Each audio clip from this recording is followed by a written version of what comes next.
podcast pengacara Pengangguran banyak acara. Sebelum kita memulai podcast, kita perkenalan terlebih dahulu. Perkenalkan, nama saya Hanum Afnia Dedekitis, absen 15. Perkenalkan, nama saya Jasmine Olmera Zahra, absen 21. Perkenalkan, nama saya Keniota Kunisa, absen 22. Perkenalkan, nama saya Jessica Putri, absen 17. Kakek, kita pantun dulu nggak sih? Ayo pantun, siapa mau pantun? Kau tak. Kakek, kita mulai pantun ya. Ikan cucut, ikan lele. Lanjut weh. Oke, di sini kita akan bahas materi IPS, yaitu ada 3 pembahasan yang akan kita bahas. Pembahasan pertama yaitu Bagaimana persebaran awal manusia modern di dunia? Dan pembahasan yang kedua ada bagaimana bentuk keragaman masyarakat di dunia. Dan yang ketiga, perkembangan kerjasama dunia.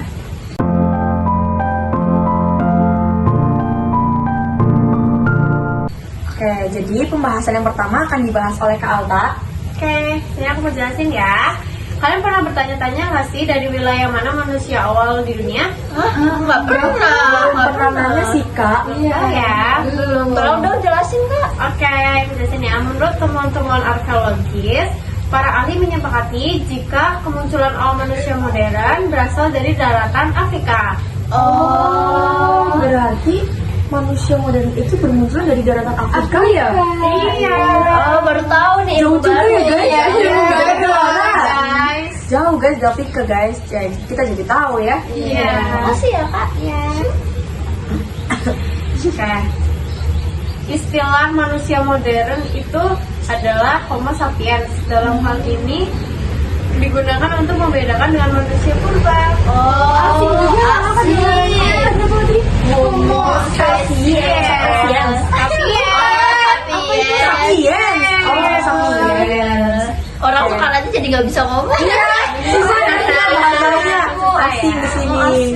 Berarti itu kata lain dari apa tadi manusia modern ya? Oke, jadi tahu nih kita. Nah, aku sekarang mau jelasin kapan sih manusia modern bermigrasi. Kapan tuh Kak? Kapan ya? Kapan nih? Jelasin dong. Oke, aku jelasin ya. Setelah berevolusi dan tiba di Afrika, para manusia modern mulai melakukan migrasi ke seluruh dunia. Oh, migrasi itu apa sih Kak? Dunia. Migrasi itu adalah berpindah tempat dari tempat satu ke tempat yang lain. Oh, Gitu. jadi tahu nih. Tapi Kak, berpindah tempat ke seluruh dunia tuh mana aja sih yang dilewatin? Oh iya. Belum tahu ya? Belum. Belum tahu ya? Pengen. Oke, ini aku jelasin ya kemana aja. Melalui jalur utama menuju Eropa, Asia, Australia, bahkan Amerika. Banyak banget ya. Yang dilewati. Wow, keren. Kalau persebaran manusia di masa ini awal ini diakibatkan karena berbagai faktor apa kak? Oke. Di antaranya karena perubahan iklim dan keterbatasan sumber daya alam untuk mendukung kehidupan sehari-hari. Jadi itu ya faktor Faktornya ternyata itu ya guys, kita baru tahu tuh. banyak ya. Oh, ternyata itu. Terus ada lagi nggak Kak yang mau dijelasin nih? Ada nih banyak. Mau jelasin ya? Iya. Kita mau tahu nih kak, jelasin lagi dong kak. Oke. Migrasi terus berjalan selama kesempatan untuk bergerak ke tempat baru mungkin untuk dilakukan, sementara migrasi baru terhenti ketika jalur pergerakan tertahan oleh penghalang alam yang saat itu sangat sulit untuk dilalui seperti samudra atau glacier. Glacier. Asing banget ya dia aja tuh. Asing lagi nih ya tadi. Di Zona aja asing banget ya, glacier. Ada yang mau bilang Iya. Apa tuh kak? Ya. Iya. Kayak glacier itu adalah bongkahan es besar. Kok bisa jadi glacier ya namanya ya? Es besarnya sebesar apa sih ya guys? Besar banget pasti.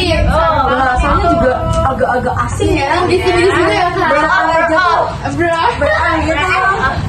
Glacier gitu ya. Terus ada lagi nggak kayak Ada menjelasin? nih, aku mau jelasin lagi. Alam yang berbeda di setiap wilayah yang mereka tinggali setelah berjalan dalam rentang waktu yang sangat panjang, hasil interaksi manusia dengan kondisi alam yang berbeda kemudian melahirkan bentuk fisik dan kebudayaan yang beragam. Wow. Jadi ternyata banyak ya, Kak. itu ya penjelasannya ya. Keren banget ya. Iya, aku jadi banyak ilmu baru. Jadi kita banyak pengetahuan baru ya. Apalagi ini materinya seru banget ya buat dipelajarin. Kayak kita tuh belum tahu ya karena kita Jadi tahu banget. ya Gen Z. iya.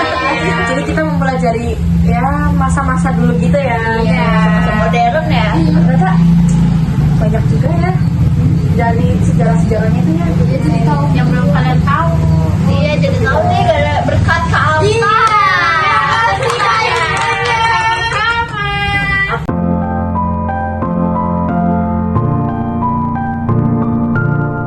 Oke, kita di sini lanjut ke materi yang kedua ya guys, yaitu Bagaimana bentuk keragaman masyarakat di dunia? Wah, ini ada judulnya itu menarik loh. Iya, seru banget. Jelasin Kak. Oke, dengerin ya. Oke. Sejak kemunculan manusia pada masa modern, ratusan ribu tahun yang lalu, manusia telah mengalami perkembangan yang signifikan. Manusia juga semakin mahir menggunakan bahasa simbolik sebagai media komunikasi dan ekspresi seni, pengembangan struktur bermasyarakat, dan pada akhirnya mengembangkan budaya serta peradaban. Gimana? Nyampe Banyak situ? ya Kak perubahannya. Tapi BTW ini udah ribuan ratusan Iya, udah lama yang lalu. Iya, udah lama. Bener-bener jauh banget ya. Iya. Itu tahun-tahun segitu kita belum ada. nah, kita lagi ngapain ya? Di surga. Surga. Di Surga. Dipikir-pikir lama juga ya. Iya, lama banget. Oh, Masih ada materinya nggak, Kak? Masih. Jelasin lagi dong. Oke. Karena mengalami keadaan dan proses perkembangan yang beragam, maka kehidupan manusia di seluruh dunia pada akhirnya memiliki corak yang beragam. Hingga hari ini terdapat banyak macam budaya, kepercayaan, gaya hidup, dan kebiasaan sehari-hari. Oke. Oh, berarti kayak gitu ya pengertiannya. Iya. Jadi tahu dong. Beragam ya kan? banget ya perkembangannya. Beragam sekali. Terus ada kelanjutannya nih Kak? Ada dong. Wih, seru banget. Banyak nih ya. Banyak. Coba lanjutin dong Kak. Oke. Secara garis besar kita dapat melihat keragaman masyarakat di dunia dari 3 hal. 3 hal itu apa Kak? 3 hal itu Kasih tahu dong. Kasih tahu. Iya dong. Ada etnik, bahasa, dan agama. Etnik apa sih Kak artinya? Etnik, kalau kamu mau tahu pengertian etnik ya? Iya, Belum tahu. Oke. Etnik itu adalah sekumpulan masyarakat yang memiliki ciri-ciri budaya yang sama. Tercatat ada ribuan etnik yang terdapat di seluruh dunia dan sekitarnya. Banyak juga ya Kak, ribuan. Banyak dong. Contohnya apa aja sih Kak? Oh, contohnya ya. Contoh-contohnya Mau itu tahu ada banget nggak, ya? Kak? Ada dong, pasti ada. Iya. Coba dong Kak kasih tahu kita.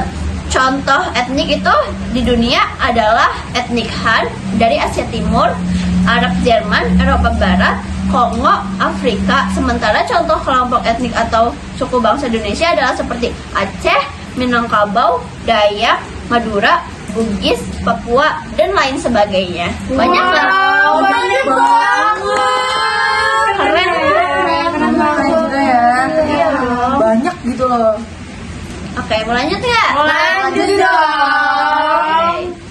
Ribuan kelompok etnik yang ada di dunia menuturkan ribuan ragam bahasa. Namun ada banyak kelompok etnik yang menuturkan bahasa yang sama. Maka varian ragam bahasa jumlahnya lebih sedikit dari varian kelompok etnik itu.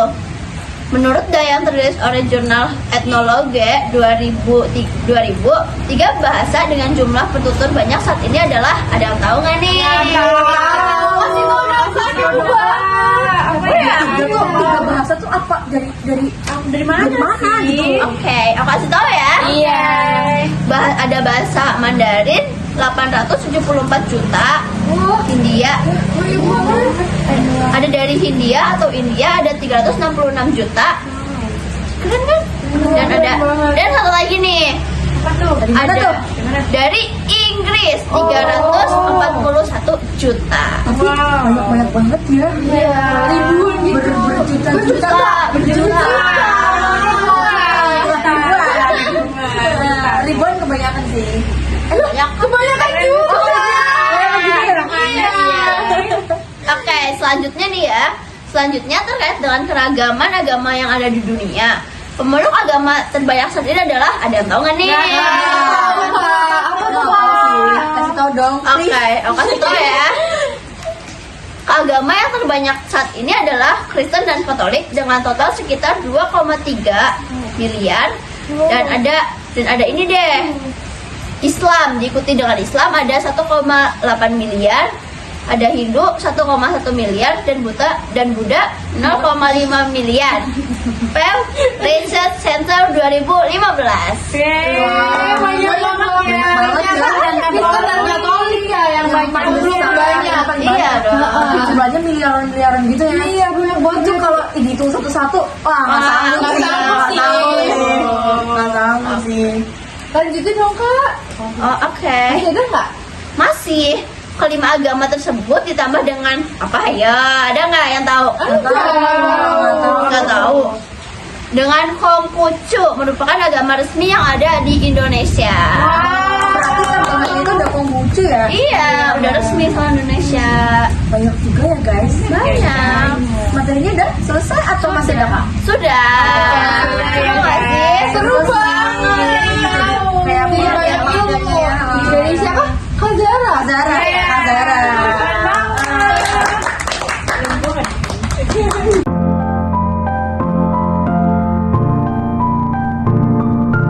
Guys, sekarang kita lanjut ke materi yang ketiga.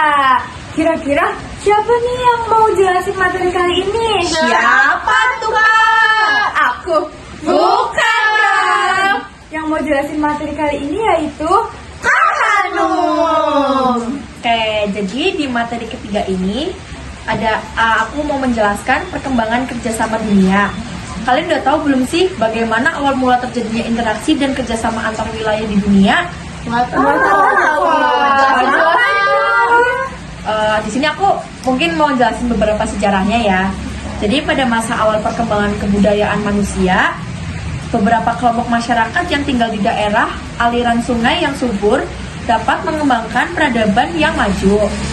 Setidaknya terdapat beberapa kebudayaan yang telah mencapai puncak peradaban di era kuno. Seperti apa? Ada yang tahu nggak? Kayaknya aku tahu deh, Kak. Apa tuh? Nggak tahu tapi. Kirain tahu beneran nih. Jadi aku kasih tahu ya. Seperti peradaban di lembah sungai Eufrat dan Tigris. Tigris?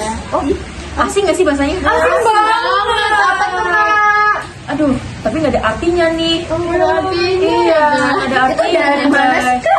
Itu tuh dari mana ya? Mana ada yang tahu nggak? Nggak tahu Kak. Dari Mesopotamia, itu dari Irak. Jauh juga ya Kak? Ya, tapi masih ada lagi loh guys. Apa? Masih ada lembah sungai Indus. Itu dari Mohenjo-daro dan Harappa itu dari Pakistan. Pakistan. Jauh banget ya? Iya. Jauh banget itu. Ada lagi nggak Kak? Tapi masih ada lagi nih. Dari lembah sungai Nil. Itu dari Mesir. Mesir. Ya. Mesir apa Mesir? Mesir. Iya. Mesir mah sebelah. Ya. Tapi masih ada satu lagi. Masih ada lembah sungai Huanghe, yaitu dari Tiongkok. Ya, Jauh juga ya kali ya, jauh-jauh semua sih guys. Nah, keempat peradaban tersebut mencapai puncak kemajuan di sekitar 2000 sampai 3000 tahun sebelum Masehi. Lama banget ya. Iya, lama banget Kak. Lama banget itu. Kita mah belum lahir itu. Mana ya kita? Iya. Masih ada lagi. materi nggak, Kak? Masih. Banyak. Banyak banget. Seru banget soalnya bahas materi gini. Lanjut Kak. Jadi, setiap titik peradaban kemudian memiliki karakteristik yang berbeda karena perbedaan kondisi geografis dan pengalaman dalam hidup bermasyarakat.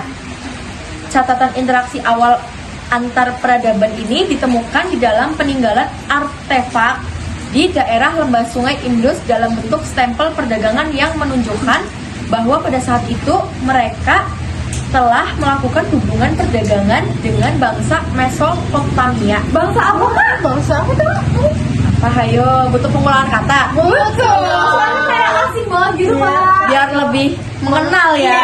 Karena Sokaraja itu Iya, asing apa banget. namanya? Ya asing banget. Ya itu tadi apa? Dan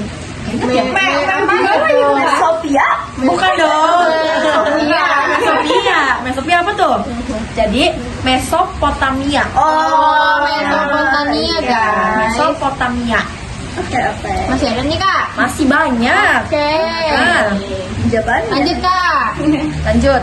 Para ahli sejarah dan arkeologi melihat bahwa pada masa itu wilayah Mesopotamia mengalami perkembangan populasi yang sangat pesat sehingga menciptakan kelas sosial yang lebih kompleks. Gitu ya. Dari para ahli sejarah ya. Ya, para sejarah ahli-ahlinya gitu ahli lah. juga ya. Kita Nggak ahlinya. ngerti, kita nggak tahu ya. Bukan ahli sejarah, makanya kita belajar kan. Iya, lagi belajar. Belajar ya, guys. Nah, Oke, lanjut ada lagi Kak? masih ada. Pedagang-pedagang membawa logam dan batu semi mulia seperti apa tuh? Ada yang bisa nebak nggak? Nggak bisa dong. Nah, jadi seperti lapis lazuli dari lembah Indus ke pasar yang ramai di Mesopotamia untuk dipertukarkan dengan hasil pertanian, kerajinan terakota atau permata. Ada permata gitu kan sama permata gitu Iya, ya. iya, mahal nggak sih permata itu? Mahal banget ya. Iya, permata gitu kayak wow. Lanjut, Kak. Masih ada, Kak? Masih ada. Ketika rute maritim muncul, barang-barang seperti kapas, biji-bijian, dan kayu juga ramai diperdagangkan. Perdagangan tersebut difasilitasi oleh ada yang tahu nggak? Sukanya tebak-tebakan deh. Oleh. Ya, sukanya mau tebak-tebakan gitu. Iya, lanjut deh. Apa? Oleh kantor pedagang yang berkembang di sepanjang rute yang dilaluinya. Banyak juga ya Kak barang-barangnya. Apa aja tadi barang-barangnya? Ada kapas, biji-bijian, dan kayu. Jadi tahu kita ya Kak. Makasih banyak ilmunya ya Kak. Udah selesai belum? Udah. Banyak banget ya. Nah, tapi kita jadi tahu kan sejarah-sejarahnya itu gimana? Tahu kan? Ilmu banget loh, Iya, Mas. makanya. Ilmu baru. Terima kasih ya Kak. Sama-sama. Makasih ya. Belajar sejarah tuh emang seru sih sebenarnya. Iya. Jadi menambah wawasan gitu. Ya apalagi di pelajaran IPS ini nih ya. Banyak banget sejarah.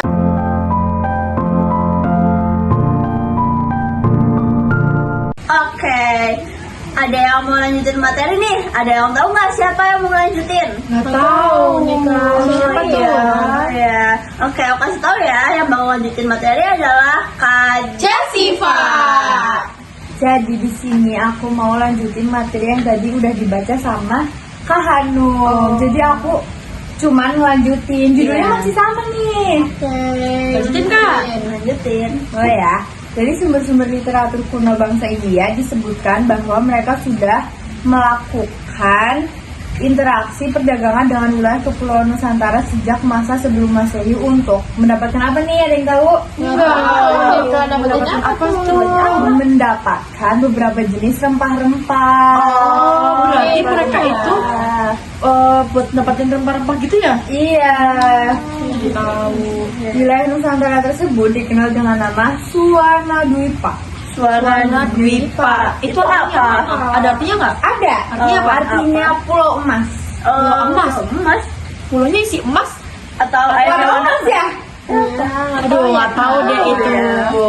Kalau misalkan isinya emas, pindah ke sana nggak sih? Iya, enak banget Ada emas ya? Iya, lanjut ya. Lanjut. Komoditi dari Nusantara tersebut kemudian bangsa India teruskan ke peradaban lain di wilayah barat seperti Mesir dan Romawi. Jauh banget ya. Iya, jadi para ahli juga meyakini jika Suwarna Dwipa adalah pulau di Sumatera.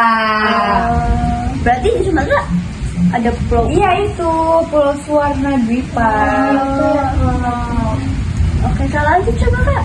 Ratusan hingga ribuan tahun kemudian, peradaban semakin berkembang dan melahirkan jalur perdagangan yang semakin kompleks nih. Maksudnya gimana tuh Kak? Kompleks. Coba jelasin lagi lebih detail. Jadi dalam ratusan hingga ribuan tahun, peradaban semakin berkembang nih. Jadi kayak semakin jelas kompleks gitu loh. Mudah nggak? Benar. Ya, oke. Lanjut. Di antara beberapa jalur perdagangan klasik yang sangat ramai dilewati oleh para pedagang adalah sebuah rute yang dikenal dengan nama Jalur Sutra. Sutra, jalurnya lembut gitu. Kayak kain sutra. Itu juga ada nama lainnya loh. Apa tuh nama lainnya? Silk Road. Silk Road. Asik ya kan? Iya. Nah itu terletak di wilayah Asia hingga Eropa. Jauh ya. Iya. Itu. Ini juga sudah aktif sejak beberapa ratus tahun sebelum Masehi. Lama juga ya. Sebelum Masehi. Udah beribu-ribu tahun ya. Iya, dan semakin membesar juga dengan dibukanya jalur laut dan pada sekitar abad ke-1 Masehi.